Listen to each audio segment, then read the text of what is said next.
Hi everyone, it's Helen here and it's day 4 of 12 days of Pilates. So we know where we start with our sways. Take the weight into the centre of the feet. Think about the way you stand, drawing shoulders down, retract the chin. A little lift of the pubic bone to open up those hips and feel how that immediately engages those abdominals. We're going to spread out those toes. Soften off those knees and simply move forward and back to the ball of the feet and almost into the grip of the toe and then back towards the heels. And we do that without moving or reducing the length at the front of the hip. But we want to feel these abdominals kicking in as we go off center. And of course, at this point, we can also start to think about the breathing. So we breathe in through the nose, out through the nose of the mouth. We take the breath into the fullness of the rib cage and the upper back, keeping the belly nice and still. And just work with the breath. So where do you feel the inclination to breathe in and breathe out? As long as we're not holding the breath, as long as we're placing the breath into the fullness of the rib cage, as long as you're breathing in through the nose, they're the 3 main tenets of the breathing practice. If we need to, we can get a little bit more technical about it, but actually most of the time we don't need to. And then bring it back to center, right back to center. We've still got that nice long up line, pressing down through the feet, lifting up through the crown of the head as we move into a gliding, sliding side bend. So as you can see, I'm adding no rotation into this. I want to get the feeling that I'm contracting through the spinal muscles, the side spinal muscles, as I move from side to side. My fingertips are just gently sliding down the side of my thigh towards the knee. I'm keeping my abdominals just a little bit toned to gain that little corresponding lift of pelvic floor.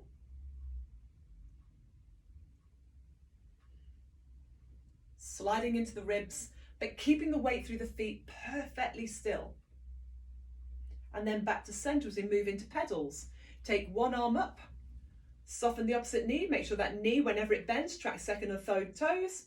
Lift and change. Lift and change. So we get that little squeezing action into the calf. Keep that going. Now remember, as we bring the arm up, we don't want to feel like we're letting the ribs pop through. So don't be too forceful with the arms. Arms just only need to come corner of the eye. Head stays still, gaze is forward. Working into the foot, into the ankle, the calf, the knee, a little bit of balance, working around the shoulder girdle and bringing it all the way back down. Both heels lift, moving the weight forward, keeping that openness at the front edge of the body, lifting the arms through, bringing it back down, come to balance at the center of the feet, turn the palms, turn the head as you just squeeze those shoulders back. Now really make the arms long as you press that through. Back to center.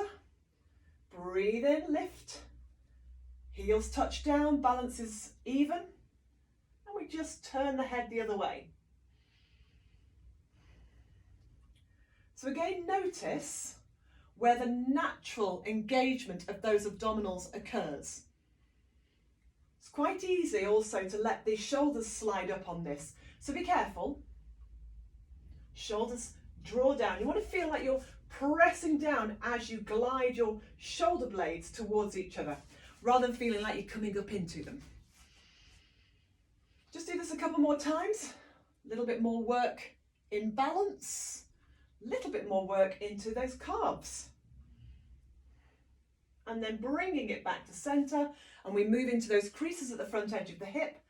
Little softness in the knee as we bend and squeeze through the glutes to pull back up again. Now you can leave your fingers in the hip creases if you wanted to, or you could, if you wanted to, put the arms over the chest. Think about how far we go. We're not trying to touch the floor.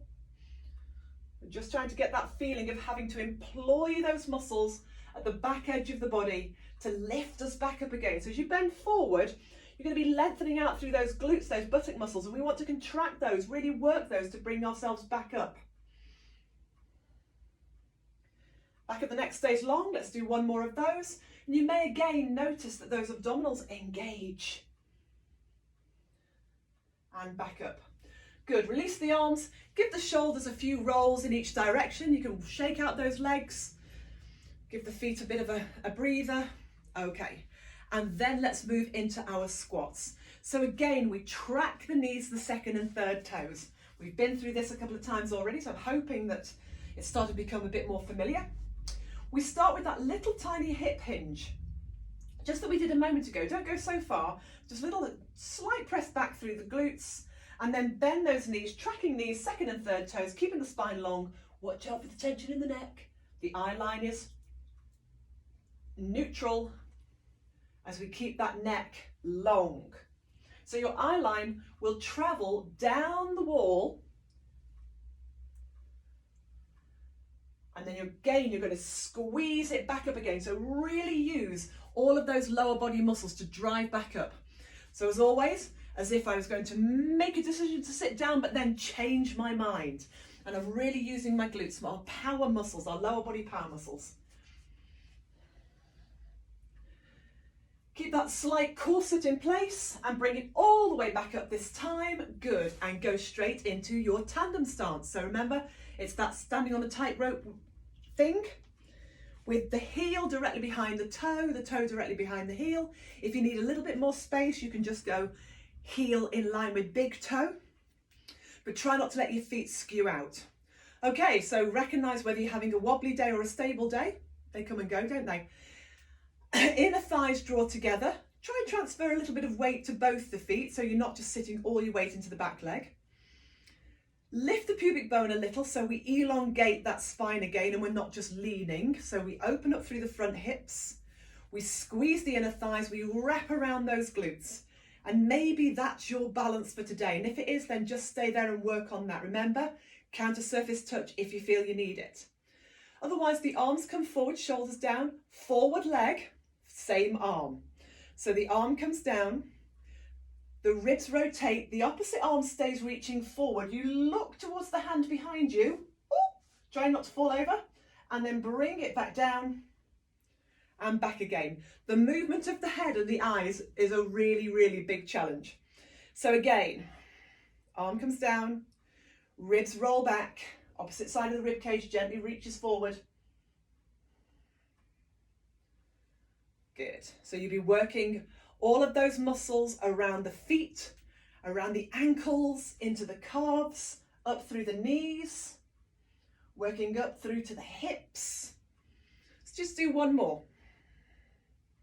Notice that you've not moved the weight heavily backwards, that we're keeping that weight a little bit more centered. And then bring it back to center, shake it out and simply change the lead leg. So one leg forward, one leg back. Wobbly side, wobbly side, as always. Heels directly behind toes, even if you've got a little bit of distance between the 2 feet. Find your balance, find the placement. There's no point in rushing into these things. You can't continue until you've set your place. So there's a little bit of weight between both feet. We've engaged those abdominals. We've lifted the pubic bone to open up the hips to space the curve of the low back. We're open across the chest and the upper back. Ooh, I think I'm on a deck of a ship. I don't know about anything else.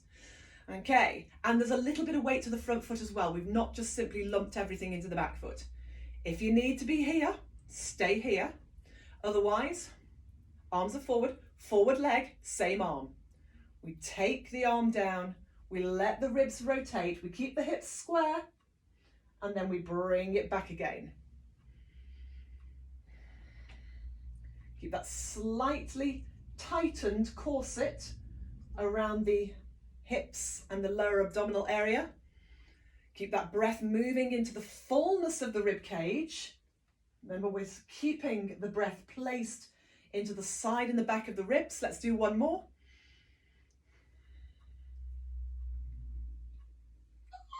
Oh, probably lost my balance then.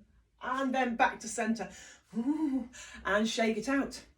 So wobbly days happen, don't they? But the important thing about balance is that you can recover from your balance. That's what we're really working on. Okay, we're moving on to our next exercise. You need to bring yourselves down onto the floor, guys. So bring yourselves carefully down onto the floor. We're going into backstroke. Love this movement. Such a great movement to open you out. So take a moment to adjust yourself accordingly. Feet and knees are hip distance apart.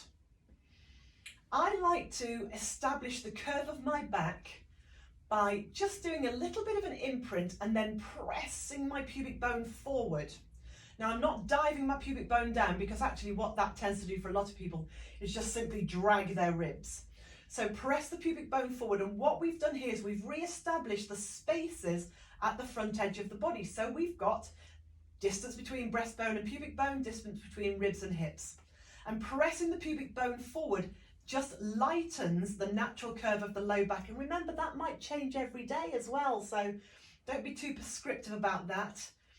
The hands rest on the floor at the side of the body, so we've now got a fairly level front edge through the pelvis. Fairly level, pubic bone, hip bones, navel, pretty much level. Chest and upper back are open. If you need to move your arms a little further away, if you need to roll the arms to roll the shoulders back and down, then do that. If you need to have something behind your head, because the position of your head is really important, you should, as you lie down and place your head with a little length to the back of the neck, not jamming, but a little length to the back of the neck, you should be looking up and marginally forward, as if to look beyond the knees. If you're lying and actually the bias of your vision is to the wall behind you, then you might need to put a little something, a folded towel, a small pillow, a very flat cushion behind the back of the head. Okay, so assuming that we've spent the time that we need, and hopefully this will get less and less, as we press the pubic bone forward, we've got to gain that sensation of slightly tightening those abdominals. Think again of that corset as it wraps around the centre of the body, almost like it's trying to pull your body off the material of your clothing. Breath is still moving into the fullness of the rib cage and the upper back. Now, it's super important now that we keep the pelvis very still. So know how you connect into the ground. And without disturbing that, you're going to extend one leg forward and allow the opposite arm to move back. This is the same arm movement that we did when we did those foot pedals. Everything comes back to center before we set off on the other side or the other diagonal. So we go back to those bony landmarks, those distances. As I take my arm back and my leg forward, I don't want to feel that I'm overreaching, because if I take my arm any further than the corner of my eye, like we did when we were standing, there's a chance that I'm not going to move from my shoulder, but I'll move from my spine as well, if the emphasis is to get the hand to the floor. And we've stopped moving in the shoulder then. Now, if I was to, and that would pull the ribs away from the hips, and we'd lose that soft curve of the low back, it would increase. If I was to overreach my leg as I press my leg forward, like somebody was pulling on it, then the potential is that I'm going to pull my pelvis forward. And that again will have an impact on the position of my low back. So it's not about how low you can take the arm and the leg, it's about how you reach away from center whilst maintaining a stable center. So the breastbone doesn't pull away from the hip bone doesn't pull away from the breastbone, pubic bone, ribs, everything just stays in place. So thinking perhaps of a bowl of water resting on the belly and keeping that absolutely still, not a single ripple in that water, or perhaps a plate of marbles. Just take care you don't lose your marbles. Might be a bit late for some of you, but we'll see. And reaching it through, shoulder slides down, ribs stay softened. You want to get a feeling of lengthening away. How much distance can you create between your fingers and your toes without disturbing the position of the body? Just do that 2 more times. Stable through the back of the pelvis, breath is smooth and easy, abdominals still slightly engaged, and then bring it back to center. Let the knees just gently roll from side to side, just a little bit, just move off the back of the pelvis, and then carefully roll over onto your side, press into your hands, and come up to seated. Okay, so that was day 4. Hope that made sense. Any questions at all, just give me a shout. But again, we'll run through that and we'll keep running through that. So you're going to see that every time we add on our next movement. So hopefully by the end of this, when you're able to run on your own with this over the Christmas period, it'll be clear as crystal. I'll see you tomorrow. Take care.